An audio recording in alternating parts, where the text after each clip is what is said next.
जब कोई मुकाम हासिल करना होता है जी।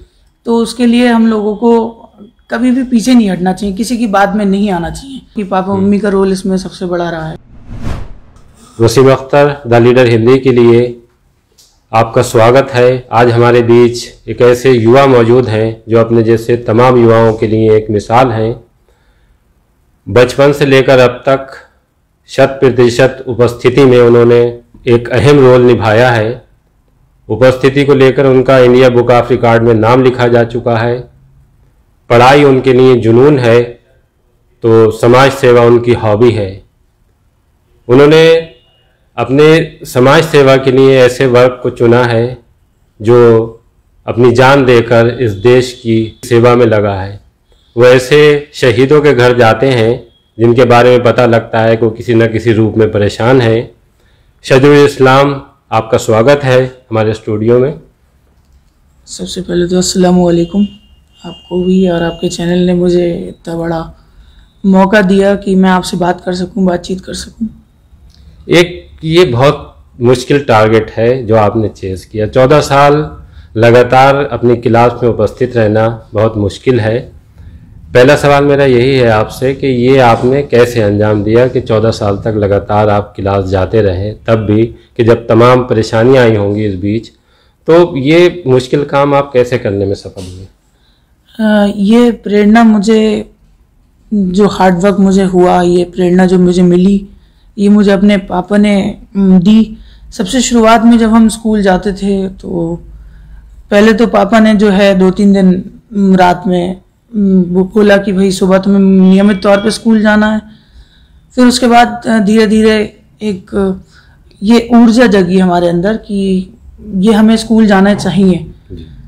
फिर लगातार हम तकरीबन 14 साल से मैं स्कूल में 100% उपस्थित हूँ और मैं कामयाब रहा। हालांकि काफ़ी परेशानियां झेलना पड़ी, कई तूफान आए, आंधियां आई और हमारे घर पे 4 फुट का नाला भर जाता है, आपको भी पता है। तो उसको पार करके स्कूल जाना वो थोड़ा मुश्किल था छोटे पे।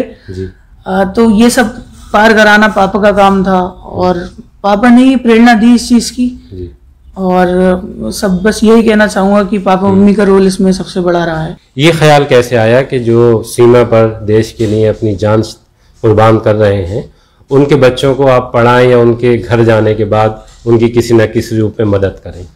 देखिए, सबसे पहले तो मैं आपको बताऊं कि जो जवान जो हमारी बॉर्डर पे शहीद हो जाते हैं, उनका इस देश में कितना महत्वपूर्ण रोल है। सबसे पहली बात तो वो अपनी खुशियां, अपना घर बार छोड़ के वो बॉर्डर पे हमारी सेवा करने के लिए वहाँ पे तैनात रहते हैं।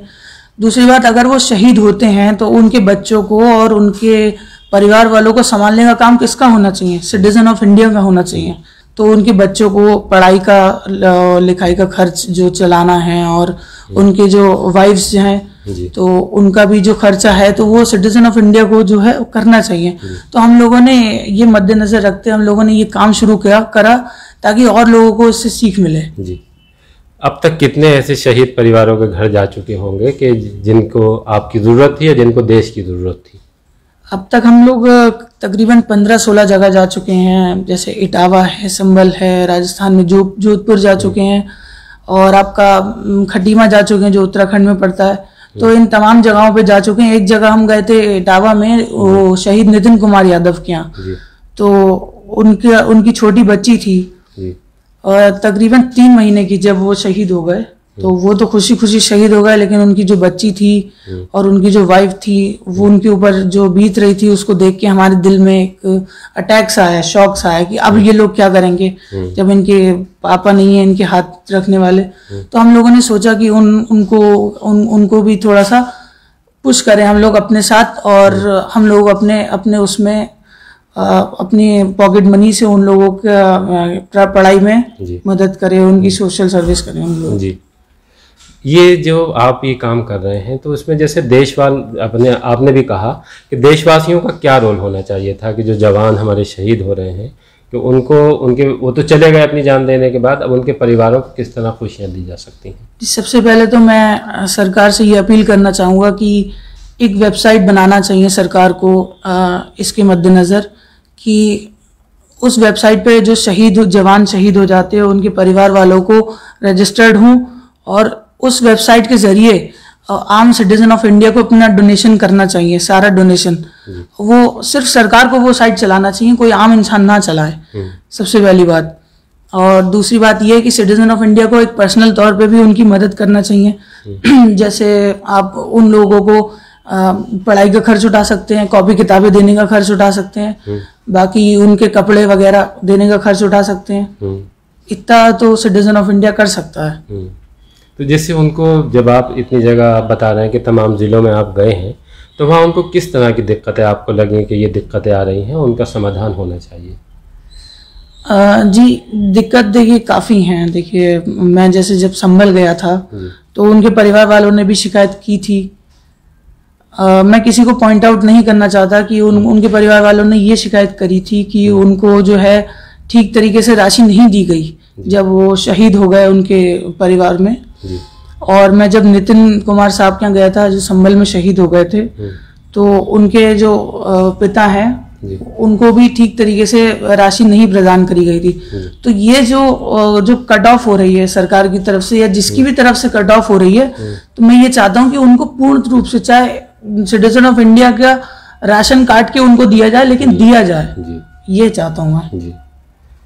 एक चीज़ और है कि जैसे हम बात करें, जो शहीदों की बात करें, तो एक मैसेज आम लोगों के बीच ये है कि उनके लिए सरकार बहुत कुछ कर रही है, वो उसके लिए आगे नहीं आते। तो आप कुछ ऐसा कोई मैसेज देना चाहेंगे कि जिससे लोगों में ये लगे कि वो शहीदों के लिए उस तरह से आगे हैं जैसे आप चाहते हैं? देखिए, ज़्यादा कुछ नहीं करना है, सिर्फ आप आम इंसान को हमारी तरह ही, बस थोड़ी सी दिक्कत ये आएगी कि उनको वहाँ तक जाना पड़ेगा। जो जहाँ शहीद हो रहे हैं उनके घर पे उनको जाके सहानुभूति देते हुए उनको कुछ अब पैसे प्रदान करें, और उनके बच्चों का कम से कम नहीं, उनके एक बच्चे का खर्च उठाने के लिए तैयार हो जाएं। वैसे भी सरकारी स्कूलों में फीस कितनी है, मेरे ख्याल से ज़्यादा 100 रुपये, 150 रुपये, 200 रुपये, 1000 रुपये ज़्यादा से ज़्यादा, इससे ज़्यादा तो नहीं होगी। तो ये चीज़ जो है वो आम तौर पे एक नागरिक को, भारत के नागरिक को ये चीज़ करना चाहिए। जरूर, मैं भी उस मोहल्ले को जानता हूँ। ये बरेली के मोहल्ला जसोली में सबसे ज़्यादा अगर हम देखें तो जल भराव के लिए ये मोहल्ला कुख्यात है। यहाँ पीठ तक पानी भरा रहता है। बहुत से मौके ऐसे आए होंगे कि जब बारिश ज़्यादा हुई होगी तो पानी इससे ऊपर हो गया होगा, तब आप किस तरह से स्कूल जाते थे? जी, एक बार बारिश हुई थी जिसमें 5 फुट तक का पानी भर गया था, कमर तक चल रहा था। हम लोग 5th क्लास में थे लगभग। तो पापा ने साबुन रखा बैग में, फिर उसके बाद मम्मी ने जो है हमारे बैग में टिफ़िन बांध के रखा। उसके बाद फिर पापा ने जो है तौलिया रखी बैग में, किताबें भी थी उसमें, भारी वजन था। पापा ने एक कंधों पे मुझे बिठाला, दूसरे कंधों पे छोटे भाई को बिठाला। वहाँ बिठाल के उसके बाद वो नाला पार किया। नाला पार करके हम लोगों ने फिर रोड तक पहुंचे किसी तरीके से, वहां भी पानी भरा था। और रोड तक पहुंच के फिर ट्रक में बैठे, ट्रक में बैठ के फिर स्कूल तक पहुंचे। स्कूल में पहुंच के जो बाहर नल लगा है स्कूल वाला, हार्टमैन कॉलेज के बाहर, तो उस नल के बाहर हम लोगों ने नलाई धुलाई करी वहां पे। तो सब हंस भी रहे थे, भाई मजाक भी बना रहे थे कि भाई ये आप क्या कर रहे हैं, तो मजाक आप कर रहे हैं बच्चों के साथ। लेकिन वो एक जो रुतबा था, रुझान था ना, तो बस उसी से जो प्रेरणा मिली हम लोगों को, बस उसी में हम लोग जो है 100% आज भी हैं और हमेशा रहेंगे। कॉलेज की बात हो, चाहे यूनिवर्सिटी की बात हो, कोई भी बात हो। अच्छा, जैसे आप स्कूल जाते थे इस माहौल में कि जब इतनी तेज तूफान आया हुआ होता था, बारिश हो रही होती थी, तो जो आपके टीचर थे वो इसको किस तरह से अप्रिशिएट करते थे? देखिए, टीचर काफ़ी अप्रिसिएशन देते थे। उसके साथ साथ पापा की मजाक भी उड़ाई जाती थी कि ये जो है, ये बंदा मतलब एकदम से थोड़ा सा बच्चों की तरफ ध्यान नहीं दे रहा है। जैसे बच्चे की तबीयत खराब है तो टीचरों ने शिकायत करी कि बच्चे को क्यों भेज रहे हो, तबीयत खराब है, कुछ हो जाएगा तो हमारे ऊपर नाम आएगा। लेकिन वो चीज़ पापा ने एक कान से सुनी, दूसरे कान से निकाल दी, क्योंकि भाई जो चीज़ हमको, जब कोई मुकाम हासिल करना होता है तो उसके लिए हम लोगों को कभी भी पीछे नहीं हटना चाहिए, किसी की बात में नहीं आना चाहिए। ठीक है, तो उसको लेते हुए हम सब ने जो है वो किसी की बात को इतना मद्देनजर नहीं रखा और अपना काम करते चले गए। इसका जैसे लगातार आप क्लास में उपस्थित रहे तो आपको क्या फायदा हुआ उसका? सबसे बड़ा फायदा क्या हुआ? सबसे बड़ा फायदा तो हमें यही हुआ कि हम सबसे पहले अपनी पंक्चुअलिटी पे, जब भी हम अपना रिजल्ट देखते हैं तो अपनी पंक्चुअलिटी पे आज फक्र होता है कि वहां पे 100% लिखा है। दूसरी बात, सबसे बड़ी चीज हम लोगों को मिली वो सुबह जल्दी उठने की। सुबह जल्दी उठ के जो है वो जो रूटीन, वो मामूल जो हम लोगों को मिला, सबसे बड़ी बात वो मिली। और फिर लिम्का बुक में नाम आना और आपका गिनीज बुक में नाम आना, उसके लिए हम जो ट्राई कर रहे हैं, और आपका ये Uttar Pradesh book of record में नाम आना, तो ये सब हमें उपस्थितियां मिली उसके लिए। इसके लिए आपको गवर्नर ने भी सम्मानित किया है कि आप लगातार क्लास में उपस्थित रहते हैं? जी, गवर्नर ने भी हमें सम्मानित किया है इसके लिए, और सोशल वर्क के लिए भी उन दोनों को मद्देनजर रखते मुझे राम नायक गवर्नर उत्तर प्रदेश ने सम्मानित किया था। जी। अच्छा, आपने जैसे बताया कि बहुत छोटे थे आप जब आपको ये शौक़ चढ़ा कि आप समाज सेवा करने चाहते हैं, तो ये किस तरह से आया ये ख्याल कि समाज की किसी न किसी रूप में सेवा की जा सकती है? जी, आमतौर पर जब मैं 4 साल का था तो छोटे जो हमारे भाई थे, तो हम सब आपस में खेला करते थे बाहर। तो घर के बाहर एक बालकनी है, उसमें खेला करते थे। नीचे जब फकीर या फिर गरीब गुरबा कोई आता था तो हम चुपके से अपनी पापा की जेब में से रुपए निकाल के उनको दे दिया करते थे। तो ये आदत जो है थोड़ी 3-4 साल तक हमारी यही पड़ी रही कि हम चुपके से निकाल के दे। एक दिन जब पापा ने देखा तो उस पर डांट पड़ी कि भाई तुमने क्यों पैसे निकाल लिए बिना पूछे, पूछ के देना चाहिए थे। वो देना अच्छी बात है, वो तो अलग बात है, लेकिन पूछ के देना चाहिए थे। तो पापा को भी लगा कि भाई इन बच्चों में कोई एबिलिटी है ये चीज करने की। तो हमने सोचा कि समाज सेवा भी करनी चाहिए, और हमें ही नहीं, हर आदमी को करना चाहिए। जी। विदेशों में देखा है शजर के जैसे लोग, वहाँ पे एक नियम भी है कि जो सिटीजन्स हैं उनके लिए ये अनिवार्य है कि वो कुछ अपनी जो ज़िंदगी का उनका जो महीने हैं या जो साल हैं वो आर्मी को देंगे। वहाँ उनकी ट्रेनिंग होगी बाकायदा, उन्हें एक जैसे एक सैनिक के लिए ट्रेनिंग होती है वैसे उनको भी बहुत सी चीज़ें सिखाई जाएंगी। तो अपने देश में आपको लगता है कोई इस तरह की ज़रूरत है? जी बेशक, इस चीज़ की तो हमारे देश में सबसे पहले ये कानून पास होना चाहिए कि सबसे पहले एक सिटीजन ऑफ इंडिया को 15 साल अपने जो फिट सिटीजन्स हैं उनकी बात कर रहा हूँ, तो अपने 15 साल जो है वो इंडियन आर्मी को देना चाहिए, चाहे एज अ सोल्जर या एज एन ऑफिसर। तो ये चीज़ जो है सबसे पहले लागू होना चाहिए हमारे देश में। इससे काफ़ी बदलाव आ सकते हैं। जी।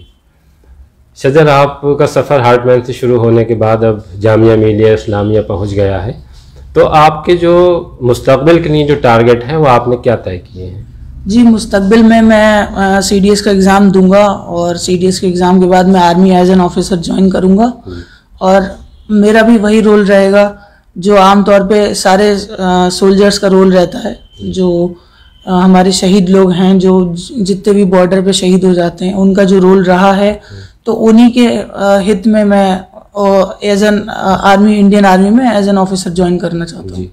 अब जैसे कोरोना काल चल रहा है, इसमें क्लास उस तरह से नहीं हो रही हैं जैसे पहले होती थी, तमाम बंदिशें हैं। आपका टारगेट ये है कि आप गिनीज बुक ऑफ वर्ल्ड में नाम दर्ज कराना चाहते हैं, तो उसके लिए क्या प्लान किया है?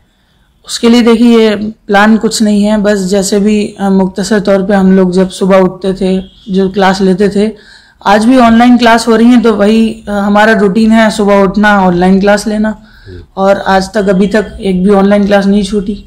बस वही रूटीन के साथ हम लोग अपना 100% उपस्थिति कर रहे हैं। जी। जैसे आप देखते हैं, आपके साथी भी रहे होंगे पढ़ाई के दौरान, तो उनमें क्या है जो जैसे आपने 100% उपस्थिति में नाम दर्ज कराया, अपना इंडिया बुक ऑफ रिकॉर्ड में नाम दर्ज कराया, और भी आपकी कोशिश इस तरह की जारी रहती थी, जो आपके साथी थे उन्हें वो किस तरह से इस बात को लेते थे कि हमें क्लास में हर समय जब भी क्लास लगेगी उसमें उपस्थित रहना है? क्या उनमें आपके और उनके जो सोच है उसमें क्या अंतर था? देखिए, हमारी और उनकी सोच में ज़्यादा कुछ अंतर नहीं था, बस सुबह उठ के स्कूल आने का अंतर था। जब किसी जो भी बच्चा जब स्कूल जाता है तो वो सबसे पहले बहुत थोड़ा सा उफ करता है अपने माँ बाप से कि मेरा आज यहाँ दर्द है, मेरा आज वहाँ दर्द है, मैं स्कूल नहीं जाऊँगा। लेकिन बस उनमें और हम में अंतर क्या था, हम लोग उफ नहीं करते थे, और जो जाहिरी तौर पे मतलब एक फ्लैट लाइफ जिसे कहते हैं, हम लोग वो जीते हैं। तो फ्लैट लाइफ में हम लोगों ने 100% उपस्थिति कर ली, और हमारे दोस्तों ने इसकी बहुत सहानुभूति दी थी हम लोगों को। बड़ी बात मानते हैं हमारे दोस्त उस चीज़ को। कि किसी की भी 100% होना इतना आसान काम नहीं है, और ये ज़ाहिरी तौर पे वो लोग बताते हैं कि ये रिकॉर्ड होने के काबिल है। जी, जैसे आपके फादर आपको पीठ तक पानी भरा हुआ था और कांधों पर उठाकर स्कूल ले गए, तो वैसे जो दूसरे गार्जियन हैं उनका क्या दायित्व है कि वो उन्हें किस तरह का इस मामले में रोल अदा करना चाहिए? देखिए, मैं उनको फोर्स तो नहीं करना चाहूँगा इस चीज़ के लिए कि वो भी अपने बच्चों को कंधे पे उठा के ले जाएं, मगर हाँ, अगर छोटी सी चीज़ है कि अगर बच्चे के पेट में दर्द हो रहा है तो मुख्तसर अगर उन्हें गोली दे के स्कूल भेज दिया जाए तो उसमें कोई हर्ज नहीं। और कुछ अगर ज़्यादा परेशानी है तो वो उनकी मर्जी है, किसी को फोर्स नहीं कर सकती इस चीज़ के लिए। बस वो हमसे प्रेरणा ले सकते हैं और ज़्यादा स्कूल छोड़ने की मनोकामना नहीं कर सकते। बस मुख्तसर तौर पे छोड़ दिया, कभी ज़्यादा जुकाम खांसी हो गया तो छोड़ दिया, बट आमतौर पे नहीं छोड़ना चाहिए इसको। जैसे क्लास नहीं छोड़ने का आपको जो फायदा हुआ और जो जिन लोगों ने क्लास छोड़ी उनको क्या नुकसान होते हैं? नुकसान सबसे पहले मार्क्स पे पड़ता है।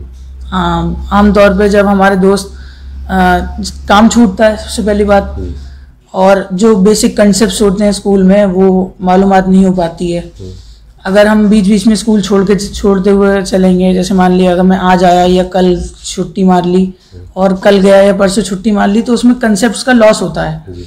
हम लोगों के साथ ऐसा नहीं होता था। हम लोग जब नियमित तौर पर जाते थे तो हमारी पढ़ाई में भी नुकसान नहीं होता था, तो इसकी वजह से हमारे मार्क्स भी अच्छे आते थे और अल्लाह के करम से आज मेरा जामिया में नाम आ गया इसी वजह से। नहीं, जामिया के अलावा आपने और भी कहीं अप्लाई किया था? जी, मैंने MU में भी अप्लाई किया था और मैंने DU में अप्लाई किया था। उसमें DU में नाम आ गया था मेरा और MU में नाम दोनों में आ गया था, बट मैंने जामिया को प्रेफरेंस दी थी। वजह क्या रही इसके पीछे? क्योंकि मुझे जामिया बचपन से पसंद है। अच्छा। जी नहीं, एक पसंद के पीछे कोई वजह होती है कि जैसे आप उसको क्यों, जैसे जामिया जाना क्यों अच्छा लगता था? वहाँ का माहौल मुझे अच्छा लगता है। अच्छा। वहाँ का मतलब एक नेचर जो होता है वहाँ का, वो अच्छा लगता है। ये थे हमारे साथ शजरुल इस्लाम, जिनका काम वाकई काबिल तारीफ़ है और हमें उम्मीद है कि उनके जैसे युवाओं के लिए ये प्रेरणादायक होगा। धन्यवाद। धन्यवाद शजरुल। धन्यवाद।